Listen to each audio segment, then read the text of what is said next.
जो महाराष्ट्र राज्य सरकार ने सरकारी स्कूलों को दत्तक देने का निर्णय लिया, वो कहाँ तक के उचित है और उसके बारे में आप क्या कहना चाहेंगे?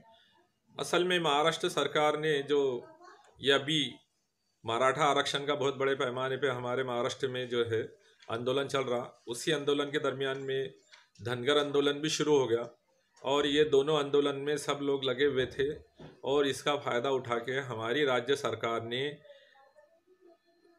महाराष्ट्र सरकार संचालित जो स्कूलें हैं उनको दत्तक देने का निर्णय लिया।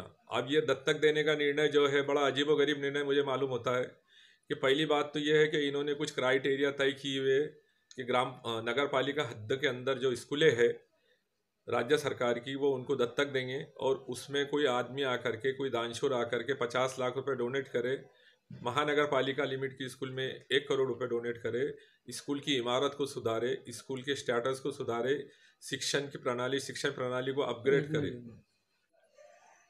तो ये सब जो है ये बातें सामने आ रही। अभी ये बात समझ में नहीं आ रही कि एक आदमी एक दानशूर है वो महाराष्ट्र शासन संचालित स्कूल को 50 लाख रुपए क्यों लगाए, उसको उससे क्या फायदा होने वाला है।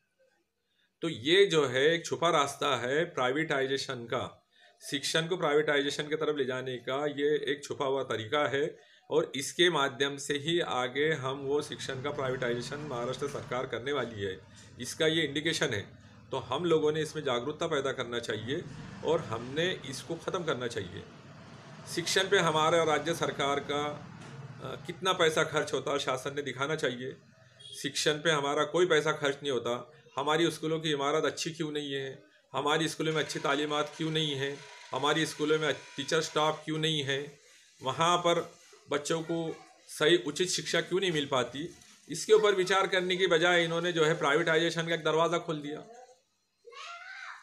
और इसका भविष्य में बच्चों पे क्या इफेक्ट पड़ेगा और शिक्षण पे क्या इफेक्ट पड़ेगा? अब जो आदमी कोई स्कूल को दत्तक लेगा और उसको सुधारने के लिए 50 लाख 1 करोड़ 2 करोड़ जो भी पैसे रकम खर्च करेगा, उसको उसका क्या क्या फ़ायदा मिलने वाला है। वो तो अपने पैसों का फ़ायदा उठाएगा। अब फ़ायदा उठाएगा तो फिर वहाँ पर जो है वो अपनी मर्ज़ी के टीचर लगाएगा, अपनी मर्ज़ी की शिक्षण प्रणाली शुरू करेगा और अपनी मर्ज़ी से वो स्कूल का पूरा मैनेजमेंट चलाने की कोशिश करेगा। तो फिर शासन का वहाँ पर क्या रहेगा, आवाम का क्या रहेगा। और शिक्षण जो है हमारा मूलभूत अधिकार है, वो तो मूलभूत अधिकार से हम वंचित हो जाएंगे। सरकारी स्कूलों में आपके बचपने के टाइम से या कई अरसों से सरकारी स्कूलों में गरीबों के बच्चे तालीम हासिल करते थे।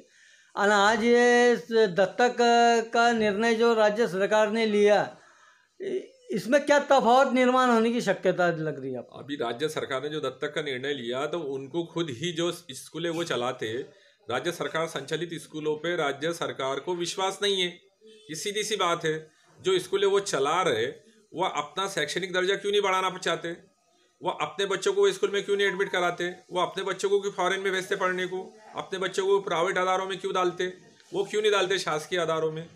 अगर वो अपने बच्चों को शासकीय अदारों में डालेंगे तो उनको समझ में आएगा कि हमारी स्कूल जो हम चला रहे, जिसके हम शिक्षण मंत्री बन के बैठे हैं, जिसके हम मुख्यमंत्री बन के बैठे हैं, तो हमारा शैक्षणिक स्तर कितना है। उनको अपने खुद के शैक्षणिक स्तर पे विश्वास नहीं है, इसलिए उनके खुद के बच्चे जो है वो प्राइवेट स्कूलों में जाते। अब गरीबों के बच्चे वहाँ जाते तो तुम उसका स्तर तो बढ़ाने की कोशिश करो, ये तो हमारा मूलभूत अधिकार है। हमको अब हमारे मूलभूत अधिकार से वंचित किया जा रहा है और हम इसको समझने की कोशिश नहीं कर रहे। तो ये बहुत बड़ा गंभीर मुद्दा है, इस पे हमने मंथन करना चाहिए, चिंतन करना चाहिए।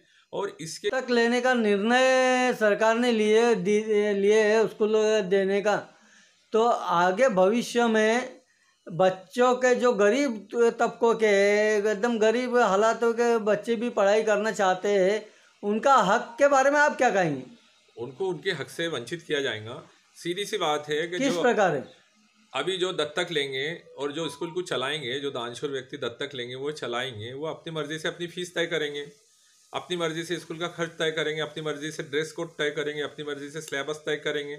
तो वहाँ पर गरीब बच्चे वो बेयर नहीं कर पाएंगे, वो उतने पैसे खर्च नहीं कर पाएंगे। उसके नतीजे में हमारा ड्रॉप आउट का परसेंटेज बढ़ेगा, शिक्षण से लोग दूर भागेंगे। अपने बच्चों को डालेंगे ही नहीं। और जहाँ पर हम बोलते हैं कि राइट टू एजुकेशन है, ये शिक्षा का अधिकार हमारा मूलभूत अधिकार है, उससे हमारे बच्चे वंचित रहेंगे। और ये जो बात है, ये जो जीआर है उनका, मैं समझता शिक्षा का जो मूलभूत अधिकार है उससे भी ये जो है इसमें टकराता है ये जीआर जाके, कि हमारे मूलभूत अधिकार से हमको वंचित करने का प्लानिंग है ये।